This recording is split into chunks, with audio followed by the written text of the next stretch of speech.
Oh, my goodness. You got a frog in your throat? I sound like Lee Marvin. I've got laryngitis very badly, but I'll be okay. You don't have any tattoos or distinguishing marks, do you, about your person that you care to admit in this programme? Well, yes, I have. I haven't got a lily on my leg, but... actually, I really have, Michael. I've got a fried fish on my arm. A fried fish? Yes. Yes, I have. Would you like to see it? Yes. OK. Talk amongst yourselves for a minute. There we are. Oh, it's a blemish. No, it isn't a blemish. Look, it's a birthmark, look. Oh. Can you see it? Have a look, Russell. Doesn't look very much like a fried fish. She can. What did you say? She can.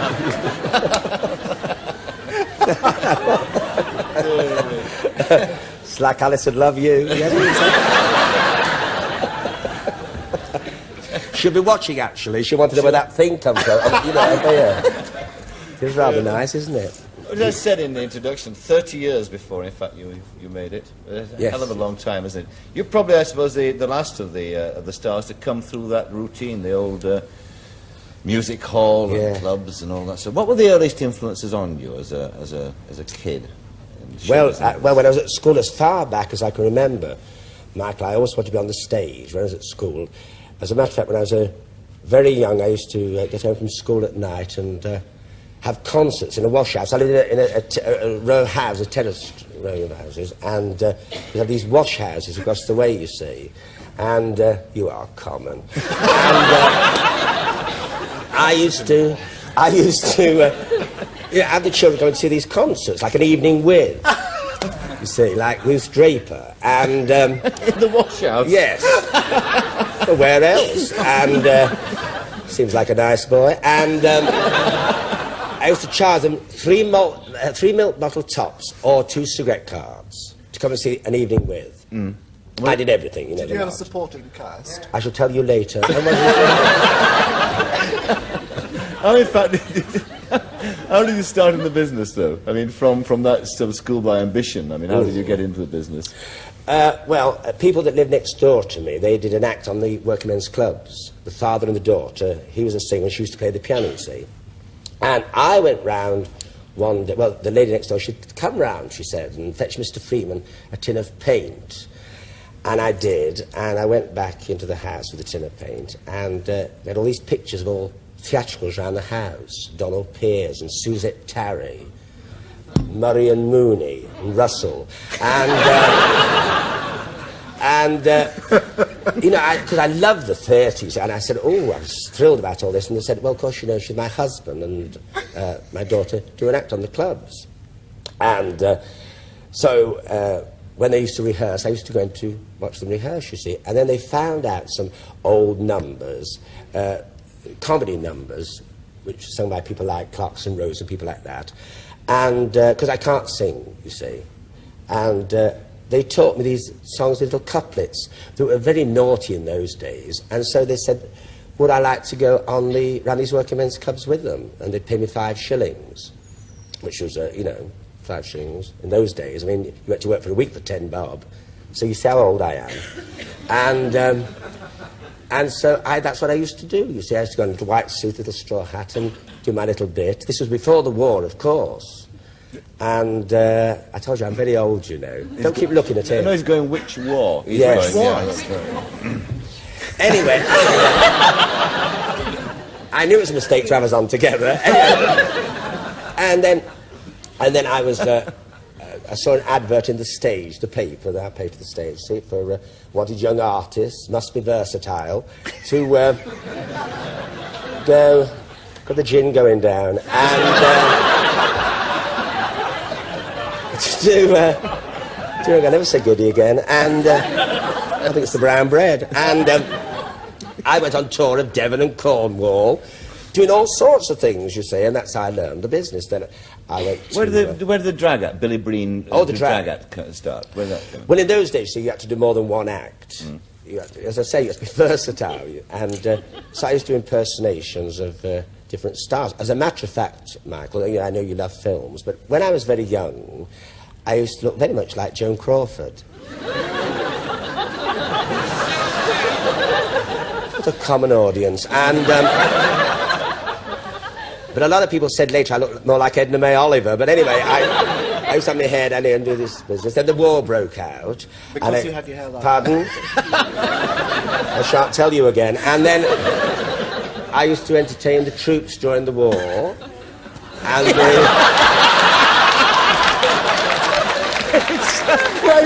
anybody who says, I had my hair done like that and then the war broke out. It's like, oh, it is, I know. Anyway, and then the war broke out, and I did entertain the troops and factory workers and all through the blitzes and everything. And after that, I started the small theatres, Michael. I used to go out to Doncaster, St Helens, all the big dates, Mansfield, all in these small revues. I was with the nude shows as well. I was with a lot of nude shows. Well, like My Bare Lady and stuff like that. Oh, yes, yes, and High Kicks and Splits. Yeah. That was a lovely one. And I loved it, though, I mean, in those days. And then, of course, I was seen by an agent, and I went then into the better theatres, but very small on the bill. I was always the second act on after the dancers. Who were the some big comedians that you were working with in those days? Who were topping the bills then? I was with Norman Evans, you know, with the Garden Wall, Jimmy James. My favourite comedian. It was great. Yeah, I was... he was a performer's performer, wasn't he, Michael? Well, everybody loved Jimmy James. All the comics did. And I remember I was playing at Southampton in Variety, and he was topping the bill. And on the first night, I stood aside and watched his act, you see, and when he walked off, I said to him, Mr. James, my name's Larry Grayson, and I'm on the bill, and I must say how thrilled I am to be working with you. And he said, well, that's very nice of you. He said, come into the dressing room after and have a drink. He said, Emmy's always got the kettle on. That's his wife, you see, Emmy. So I did. I used to go in at night, and he was a lovely man. And one night, I went through the corridor, and he said, Larry, come here. And I went in. He said, I watched your act tonight. And I said, oh, did you? He said, yes. He said, you'll make it, you know. You'll get there one day. And that was in 1956. But of course, you see, he never lived to see me make it. But it was most encouraging to me. And of course, Billy Danvers, who was a great comedian, a great pantomime comedian, and I played in pantomime in Manchester in 1957, I think it was, and in a pantomime, Aladdin. And I played the part of Widow Twankey. And I was 37, and he played the part of my son, and he was 72. Miscast, of course. Now, let's talk about this camp humour of yours. How much was it influenced by the fact that you were brought up from a very early age almost exclusively by women? But you were, weren't you? Well, yeah, my sister Fan and my other sister May, yes. But actually, you see, Michael, I've always been the same. I'm not acting at all. I mean, you know, I talk all the time, and you know, don't you, Russell? I mean, all the time. I mean, I don't have to pretend. Never met him before tonight. I mean, I don't pretend. You see, don't talk while I'm talking. I mean, you see, you know, Mike, I don't pretend. As I am now, I am on the stage. It's no effort. It never has been. Right from when I was a child, it's always been like that. You know, a lot of comics, they're very serious when they're off, and when I used to be very young and wait outside stage doors to see people come out, you'd see them on the stage all being very funny and lovely, and then you'd think they were going to be the same as they came out, but never. Oh, move away, or, you know, all that. They were never the same, you see, and. I've always been like this. When I go out anywhere, whatever I do on the stage or off the stage, But what about the characters? That's what I'm trying to get at. Oh, the characters? Yeah, I mean, how much of they came... I mean, are they all real? Are they all observed? Oh, characters? I know they are. I know they are. You do? Yes, I mean, Everard's a mess. I mean, Everard... you know his name's Everard Farquharson. Did you know that? No, no. It's a Methodist, and Everard, I mean, he's a drip, but he's very faithful. I mean, when he used to travel with me on tour, and he always stood at the side with my cocoa. He was always very good. Of course, he's got a friend called Michael Bonaventure now. I don't see a lot of him. Michael Bonaventure? Yes, they do a lot of potholing. And Bottle. Yes, in Derbyshire. And then, of course, there's Slack Alice and Apricot Lil, of course, as you know. Yes, well, tell me about them. Slack Alice. Well, she's been with me a long time now, Slack. She serves at the pub down the road, the Cock and Trumpet, and because she loves films, Slack. She loves films. She was an usherette for years, you know. As a matter of fact, it was a terrible job to get her to stop walking backwards all the time. She was always walking backwards with a fur coat and a hat. What about those hats that pull down like Camille? And there was Apricot Lil. Apricot Lil, yes. Well, of course, Lil. She worked at the jam factory. Yes. She's had a lot of trouble, you know. She suffers with her legs. During the day, she has her legs in tin foil. But you can't get the seaweed around here. And Big Floss. Big Floss. But Big Floss now, she works at the butcher's, so we're all right for meat. No. And Pop it in, Pete. that's the postman. The things that have come through my letterbox over Christmas, I can't tell you.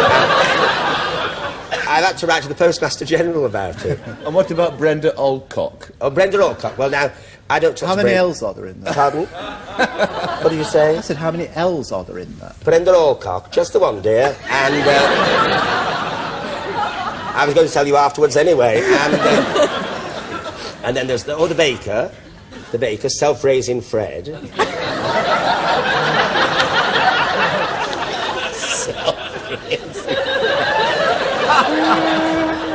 They're all around me, Michael. They're all around me. All the time. Yeah. Oh, yes, indeed. Well, then, of course, a lot of people, I guess, who watch you, they believe that they're real, do they? I mean, oh, they do. Well, you see, the lovely thing is, when I first came on television in 1972, and I used to talk about Everard and Slack Alice and people like that, I remember the first Easter, I started in January. It was the Easter, the March, I think it was, and I had lots of Easter eggs sent to the studio, and there was Easter eggs for Everard and Slack Alice and Smarties, you know, sweet things. But whenever people send me a present, they always send them to Slack and to Everard.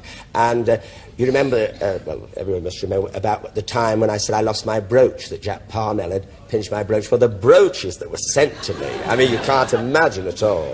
Which, of course, when I visit old folks' homes and hospitals, which I do a lot of, I always take these brooches with me, you see, and... Because it's very difficult to know with you, I mean, what's real and what's imagined with you. I mean, for instance, you, in your act, you do go on a lot about your illnesses and things. Oh, like well, that's...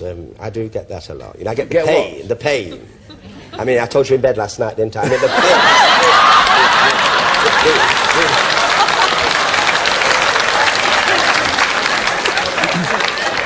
It was this morning when you were leaning across me to switch off the teas, maybe. And that's not rehearsed either. No, just to interject for 1 minute and say that your definition, or what you're trying to, I suspect, trying to lead towards, a kind of definition of this word camp is really rather often very unsuspecting. The campest thing I've ever seen in the last 2 or 3 years was done with great seriousness in the Blackburn Evening Telegraph, which was, you know, you can buy, for memoriams, you can buy 4 lines, when somebody dear is gone, you can buy 4 lines. Right. Right. And you pay, you 4 lines of poetry. That's right. Okay, And about three years ago, the following 4 lines appeared, and if you can get camper than this, I defy you. It was in memory of Edith, who died suddenly on July 4th, 1917, gone and not forgotten. The following 4 lines. Down the lane of memories, the lights are never dim. Until the stars forget to shine, we shall remember her.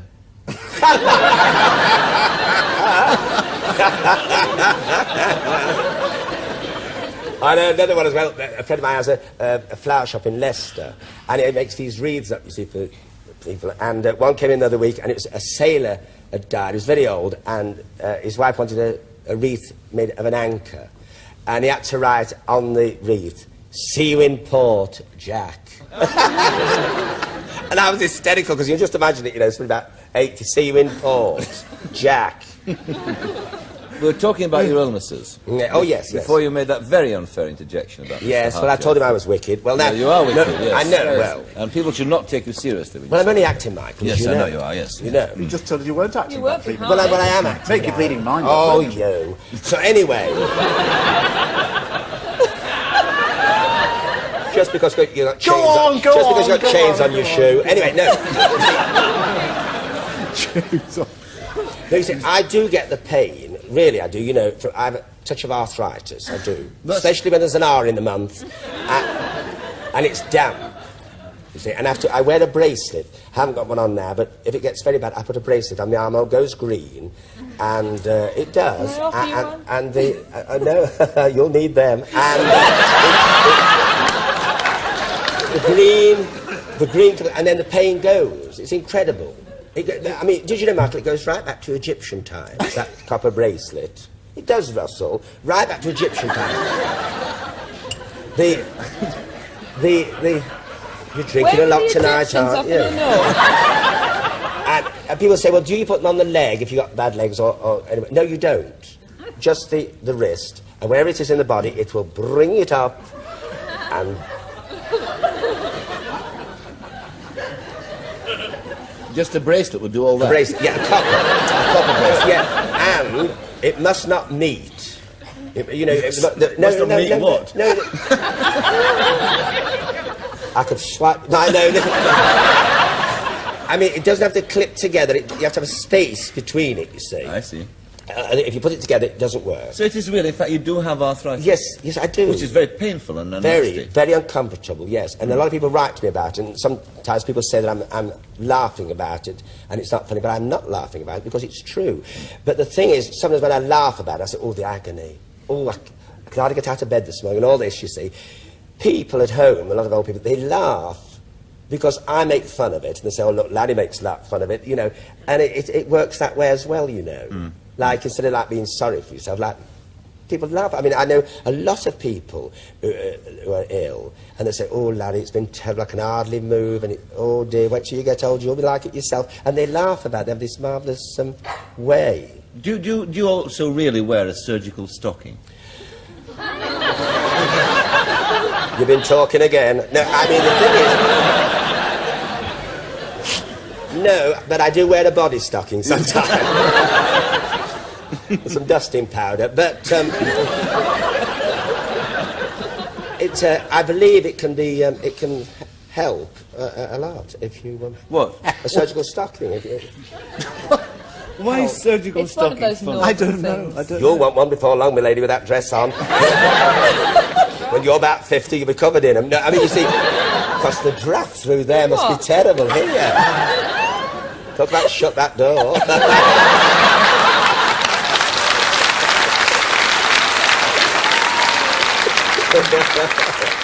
Where do the catchphrases come from? Do they just come out of the air, or do you have a scriptwriter who writes them? Or, no, they come out the air, usually. Yeah, of course, the greatest one, of course, was Shut That Door, of course, because... actually, when I first went on television and said all this, shut that door, and all this lark, people knew the shut that door phrase, but not my name. People would see me in the street and say, oh, look who's there, there's shut that door. You know, and I could just picture myself like saying, Metro Goldwyn Mayer presents Shut That Door in white cargo. But it's true, and that's that. I mean, sometimes even now people say, oh, there's, the kids do. Hello, there's, shut that door. You know, and... So they just happen in the course yes, of... Yes, like, What a Gay Day. I was at a pub not so very long ago. A friend of mine keeps his pub, and the lorry drivers came to bring the barrels of beers. It was pouring with rain, and they said, what a gay day, Graham. Which is not how it's set out to be in the first place. But it's all very... what are you trying to tell us? Oh, it's... I thought somebody wanted me. Zandra, do you design clothes for men? I've made shirts, you know, sort of very glamorous chiffon shirts for several pop stars and things like that, and have been asked to do things. Would you start, if you were asked to design clothes for these two gentlemen, would you start from the same basic premise that you do with women? You should have a job with them. I was going to say I'd have a job with you, with your comments on what I do. Thank you very much, thank you very much. Never mind, dear. But would you have an idea? I mean, you've seen I both... think if someone like Larry came to me, he'd describe what he was intending, like if he was intending to look fairly serious, like very nice like he is this evening, or if he wanted to look flamboyant, and then I'd have to design around that. I mean, The most important thing is that you design for the occasion, and you don't say, if it's a place where you have to wear a tie, then you don't go against all that. You invent a new kind of tie. Yes. Or something like that. I always that can be dress worn. like this, though. I always wear a tie. It's strange, but whenever I'm on television or anything, I have to have a suit on, otherwise I don't feel dressed. It's very strange. Yes. But I always have to dress when I'm on television. Well, everything's a uniform, isn't it, no matter what occasion, actually? I find when I'm watching you from time to time, and occasionally you wear off-duty things, I don't believe anything you say. Yeah. I mean, seriously, it affects the kind of... No, I shouldn't have said that. Go on, say it. I've said it. But I think terribly that you have to pay attention to...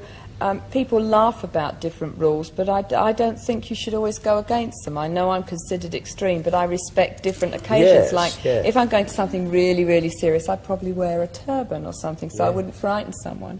I only wear these clothes, Michael, because I like to wear them.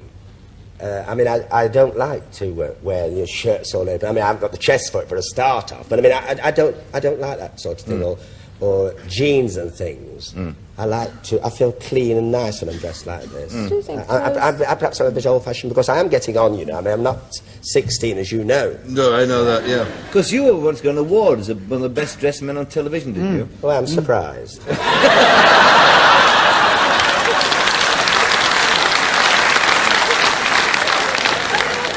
I have to help contribute to best dressed. I was the... Were you a judge of that? Hey, you might help me out then, because the only one I got, I was the 7th best dressed man on Radio 2. So you got any pull, love, you know? Try and get it better than that. They are grotesque with this. Oh, they are. They're silly, what's this? those awards about the best dressed man and all that sort of thing, best dressed woman and that sort of thing. Oh, I think so, They're geared too. up to who's doing the nominating, really. I'm just handed a list and have to tick off things, and usually I tick off the ones that I dress. I don't dress you. No full shade. Yes, you don't. Not yet you don't dress me, no. But I was going to ask you, actually, now, if Larry was still doing his drag act, what kind of frock would you design for him? I think something like drag is a very difficult, that's a difficult subject, because I think it has to be more traditional. You know, a person in drag is usually based on some amazing female sex symbol. If you're going to talk about someone like Jane Russell, or someone who's larger than life even before the drag act makes them larger than life, and as such, I don't think they can then afford to have new ideas of clothes put upon them in the same way. They've got to be accepted female clothes before you can do anything like that. You can't try out something new. Do you like drag acts, Russell? No. Unless they're totally exaggerated. I do not like things that are very proximate to the truth. Yeah. I like things I that never are... enjoyed doing it, truthfully, and when I was... No, not really. No, I didn't like the getting ready for it. I really didn't. And when I finally... was discovered and made it, and they said, we don't want you to do any more drag, it's out. I mean, I was delighted about it. Why didn't you like it? Well, I don't know. I mean, I used to enjoy doing the act. It was a lot of fun, a lot of laughs, because it was the time. Were you exaggerated? Oh, in no, dragging, no, or were no, you no. a woman? No, I used to go on the little handbag, a sling handbag and a little dress, and, you know, said to the troops, you know, it was all fun. It was all fun. But I never really enjoyed it so much as I did in my suit, you see. I used to like that best of all. I really did, Michael. Do you? I did. Do you like drag? No, I don't. No, I just don't. I think also, is it true to say, and you would know more about this than I would, that it seems to me that 70% of a drag audience is women. Yes, and the women true. appreciate it, like it more but than years men. ago, you see, Michael, when I was very young, there were very few drag acts, you know.